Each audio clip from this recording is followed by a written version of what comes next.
നിങ്ങളുടെ ഇഷ്ട പരമ്പരകൾ എക്സ്ക്ലൂസീവായി സൺ നെക്സ്റ്റ് ആപ്പിലൂടെ തികച്ചും ഫ്രീ ആയി ഇപ്പോഴേ ആപ്പ് ഡൗൺലോഡ് ചെയ്യൂ. ഭാവനയ്ക്കും അമ്മയ്ക്കും മാത്രമേ ഇവരോടൊക്കെ ക്ഷമിക്കാൻ പറ്റത്തുള്ളൂ. എനിക്കൊന്നും ഈ ജന്മത്ത് പറ്റത്തില്ലമ്മേ. അറിയാമായി, സേതു പോലും എല്ലാം മനസ്സിൽ ഒതുക്കായിരിക്കും. അതുകൊണ്ടാ ഒന്നും പറയാത്തത്.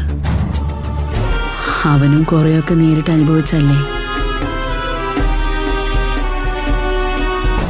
ഇപ്പോ നമ്മുടെ സഹായം പറ്റിയിട്ട് നാളെ വീണ്ടും തിരിച്ച് കടിക്കാതിരുന്നാ മതിയമ്മേ.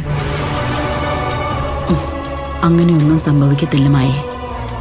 ഇപ്പൊ തന്നെ ഏട്ടനും ഏട്ടത്തിക്കും നല്ല കുറ്റബോധമുണ്ട്.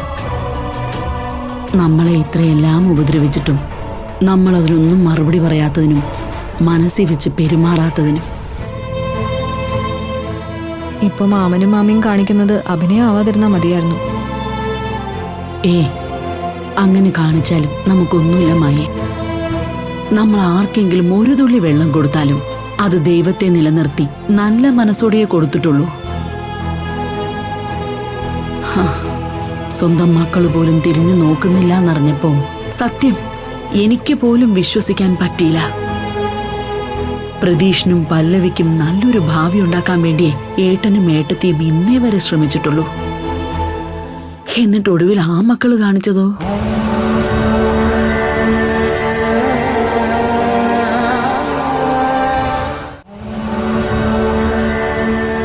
എന്നും അവരൊക്കെ ഇതുപോലെ ആരോഗ്യത്തോടെ ഇരിക്കുമെന്നാണോ അവരുടെയൊക്കെ വിചാരം?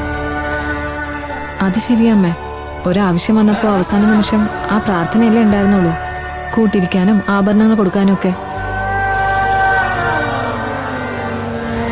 പ്രാർത്ഥന കഷ്ടപ്പാടും